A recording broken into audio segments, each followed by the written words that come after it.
नमस्कार दोस्तों, मैं किस्साबाज वाला लेकर आया हूँ विश्वविख्यात लेखकों की कहानियों का गुच्छा। दोस्तों, अगर हमारी कहानी आपको पसंद आए तो इसे लाइक, सब्सक्राइब और शेयर जरूर करें। तो आइए बिना देर किए शुरू करते हैं हम आज की कहानी। कहानी का शीर्षक है खाली झोली भरे हाथ। इसे लिखा है शशि प्रभा शास्त्री ने। कमला ने द्वार खोला तो गिज्जू खड़ा था। क्यों रे, इतनी धूप में कैसे? लड़की हुई है बीवी जी, गिज्जू ने सिर लटकाए हुए कहा। बड़ी खुशी की बात है। हमारे यहाँ तो पहली लड़की शुभ मानी जाती है। कमला ऐसे बोली जैसे गिज्जू की निराशा को बहला रही हो। ठीक है बीवी जी, हमारे यहाँ भी ऐसा ही है। बीवी जी, एक 10 रुपया चाहिए था। महीने का आखिर है, सवेरे से यूं ही पड़ी है जी। सब कहते हैं कम से कम सेर आध सेर घी तो पेट में पहुंच जाए। भला मैं कहाँ से लाऊं?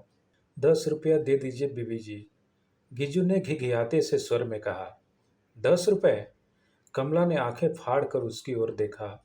यह वही गिज्जू है जो अपनी माँ के साथ झाड़ू लेकर आया करता था और जिसने माँ की मौत के बाद लड़कपन में ही सारा काम संभाल लिया था। कभी जबान खोलकर एक बात न करता, जैसे मुंह पर बराबर ताला लगा रहता हो। और आज 18 साल की उम्र में ही एक लड़की का बाप बन गया है और इस तरह पटर पटर बोल रहा है। सब एक घर से ही तो मत मांग गिज्जू, थोड़ा थोड़ा हर घर से लेना। कमला ने धीमी आवाज में कहा। तुम भी बीबी जी ऐसी बात करती हो? कोई 10 रुपया में ही सारा काम चल जाएगा? 4 घर से और मांगूंगा ही। तो गिज्जू, यहाँ से 10 रुपये इस वक्त नहीं मिलेंगे। महीने का आखिरी तो यहाँ भी है ना। फिर जरा कोमल स्वर में बोली। तेरी बात भी कभी टाली है गिज्जू, पर देख इस वक्त लाचारी है। कहते हुए कमला भीतर चली गई। गिज्जू चिल्लाता रहा। बीबी जी, 7 रुपये जरूर लाइयो। थोड़ी देर में गिज्जू ने देखा, उसकी हथेली पर 1-2 रुपए का नोट रखा है और बीबी जी कमरे के भीतर जा चुकी हैं। गिज्जू क्या कहता और क्या करता।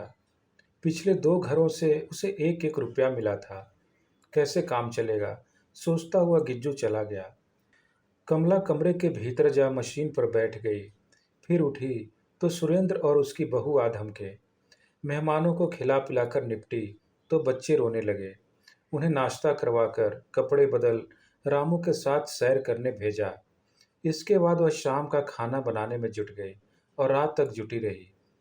बच्चों तथा पति को खिला पिलाकर बैठी तो वह बिल्कुल थक कर चूर हो गई थी, किंतु आंखें बंद नहीं हो रही थीं। सर में मीठा दर्द हो रहा था।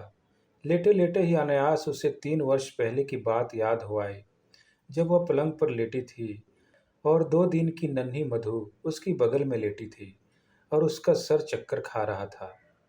उसकी बड़ी ननद पद्मा ने आकर कहा था, भाभी, हरीरा पी लो। सर में बड़ा दर्द है बीबी, कमला ने बड़ी धीमी आवाज में कहा था। भाभी, यह उसी की तो दवा है, उठो पी लो। पद्मा का स्वर कमला के कानों में जैसे आज भी गूंज उठा। कमला सहारे से उठकर बैठ गई थी। उसने देखा था बड़े चमचमाते फूल के कटोरे में हरीरा भरा रखा था। 2-3 अंगुल ऊंचा घी ऊपर ऊपर तैर रहा था, जिसमें चंद्राकार कटे हुए गोले के टुकड़ों की सफ़ेद पालें उड़ाती हुई बादाम और पिस्ते की नन्ही नन्ही हरी लाल नौकाएं इधर से उधर तैरती फिर रही थीं। कटोरे के पास ही एक चीनी की प्लेट रखी थी, जिसमें तले हुए नमकीन मखाने, चिरौंजी और कुछ नमकीन बादाम सजे रखे थे। कमला कटोरा गट गट पी गई थी। उसे लगा था मानो किसी ने चंदन का लेप कर दिया हो। उसकी आंखें खुली चली गई थीं। पद्मा ने मुस्कुराकर पूछा था, भाभी, ले जाऊं कटोरा? और कमला ने मुस्कुराकर गर्दन हिला दी थी। और आज गिज्जू की बहू और आज गिज्जू की बहू अपनी कोठरी में लेटी होगी और गिज्जू उसके लिए आज 10 रुपये मांग रहा था। वो अपनी बहू को सेर आध सेर घी खिलाएगा और उसे खड़ा करेगा और फिर वह टोकरा उठाकर घर घर गिलाजत उठाती घूमेगी। घर घर उल्टी सीधी सुनने के लिए तैयार हो जाएगी। हाय बेचारी गिज्जू की बहू। कमला को नींद नहीं आ रही थी। उसे याद आया, मुन्नू, चुन्नू और मधु तीनों के समय उसके घर देसी घी का बड़ा टीन गांव से आया था। 10-10 सेर मेवा मंगाया गया था। अजवाइन और गुगुल की धुनिया दी गई थी।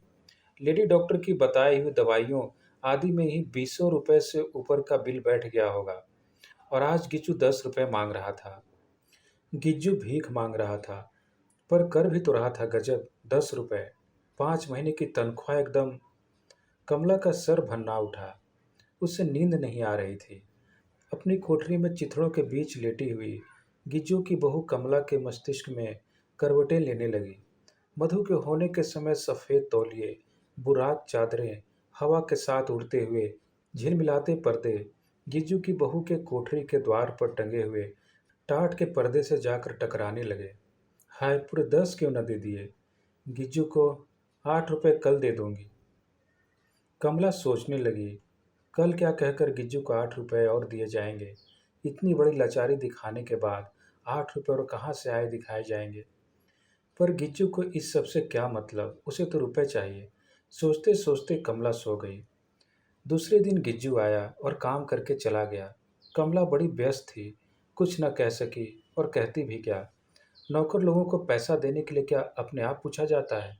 जरूरत होती तो गिज्जू जरूर मांगता। सोचकर कमला को संतोष हो गया, किंतु गिज्जू की बहू उसका पीछा नहीं छोड़ रही थी।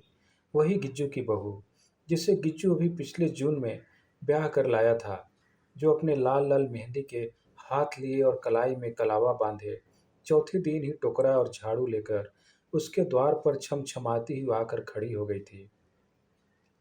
यही है तेरी बहू गिज्जू? कमला ने पीछे खड़े गिज्जू से पूछा था, और गिज्जू प्रत्युत्तर में मुस्कुरा दिया था। और वाइल की छपी हुई साड़ी में लिपटी उसकी बहू कुछ सिकुड़ सी गई थी। घूंघट में ही, कनखियों में ही मुस्कुरा दी थी। उसकी लजीली आंखों और सुनहरे रंग ने सूरजमुखी के फूल को भी मात कर दिया था। उसने अपने जीवन के मुश्किल से 15 वसंत देखे थे, और 16वें वसंत में गिज्जू से प्यार के बदले मार खाने लगी थी। वह कभी रो रो कर और कभी कभी हंस हंस कर अपने बेबुनियाद झगड़ों की बातें सुनाया करती थी। कभी माँ के घर रूठ कर चली जाती थी। वही गिज्जू की बहू इस कच्ची उम्र में एक बच्ची की माँ बनकर अपने टूटे फूटे, बरसात में टपकने वाली कोठरी में लेटी होगी, और गिज्जू उसके लिए 10 रुपए मांग रहा था। कमला ने सोचा, बेचारी गिज्जू की बहू के लिए वह कुल्हड़ में हरीरा भिजवाएगी या बादाम का दूध भिजवाएगी। घर के सब लोग रोज पीते हैं, एक दिन गिज्जू की बहू भी पी लेगी तो क्या होगा? और कमला ने उसी क्षण कोच में धंसे हुए अविनाश से पूछा, कहो जी, कल गिज्जू की बहू के लिए दूध का एक गिलास भिजवा दूं? बेचारे की लड़की हुई है। अरे दूध का गिलास क्यों, एक नाद भरकर भिजवाओ ना, जिसमें गिज्जू और गिज्जू की बहू दोनों इधर उधर तैरते फिरें और जितना मन चाहे गटकते रहें। कहकर अविनाश बाबू खिलखिलाकर हंस पड़े। कमला झेप गई।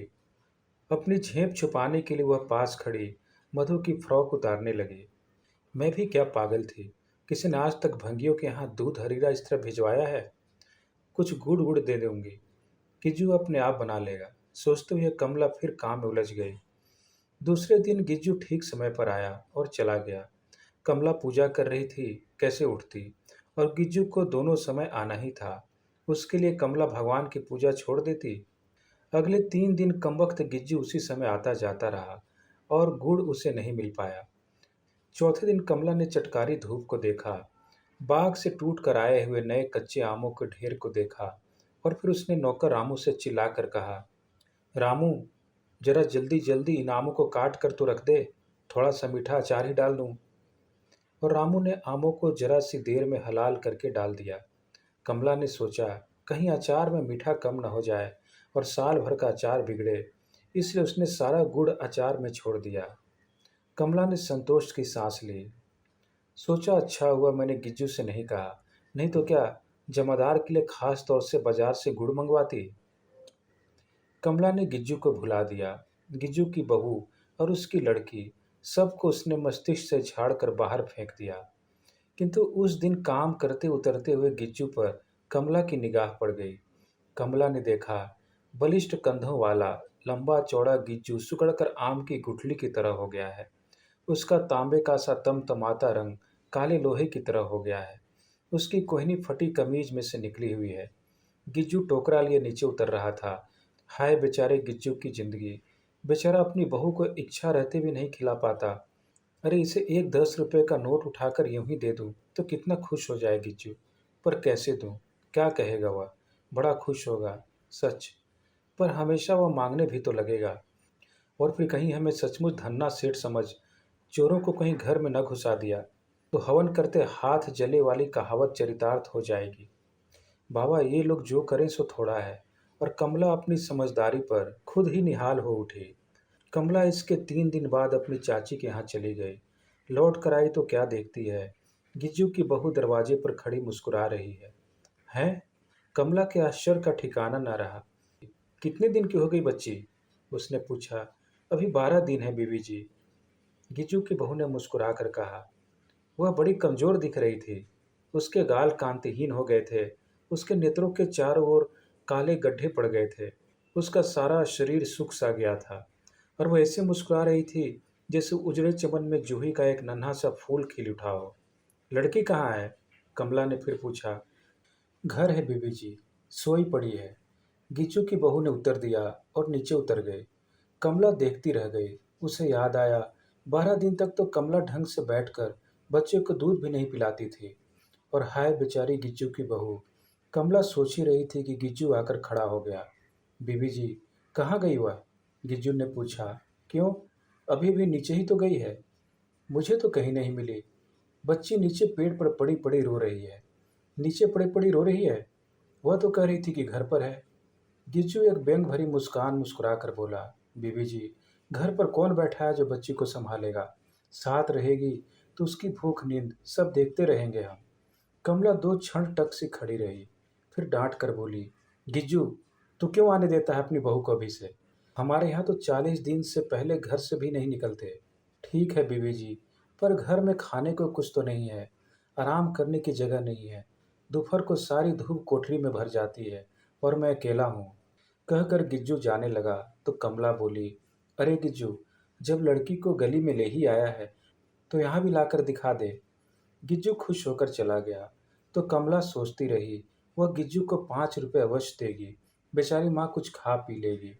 और उसी शाम को कमला ने देखा, गिज्जू की बहू एक नन्हे शरीर को लपेटे दरवाजे पर खड़ी है। बीबी जी, मैं ले आई इसे, कहते ही वह धम से दहलीज पर बैठ गई।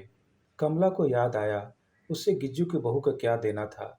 अच्छा अच्छा, बैठ, कहते हुए कमला अंदर चली गई। संदूकची खोली तो 10 5 5 के और कुछ 1 1 के रुपए के नोट पड़े थे। कमला कुछ देर तक खड़ी खड़ी देखती रही। पल भर में ही उसका मस्तिष्क सब ऊंच नीच सोच गया। और फिर कमला के हाथों ने एक का एक नोट उठा लिया और वह बाहर आ गई। बाहर आकर उसे याद आया, उसने गेहूं में आम पकने को दबाए थे। उन आमों को आज ही निकाला था, पर उनका स्वाद बिल्कुल उतर चुका था। कमला के दिमाग में एक बिजली सी कौंधी। वह लपक कर भीतर गई और कुछ आम उठा लाए। कमला के हृदय और हाथ आज दोनों ही भरे हुए थे। उसने झुककर गिज्जू की बहू के आंचल में सब कुछ डाल दिया और गिज्जू की बहू ने उस धुंधलके में देखा, उसकी गोद में 4 छोटे छोटे चुचके आम और 1 रुपए का नोट पड़ा था। धन्यवाद।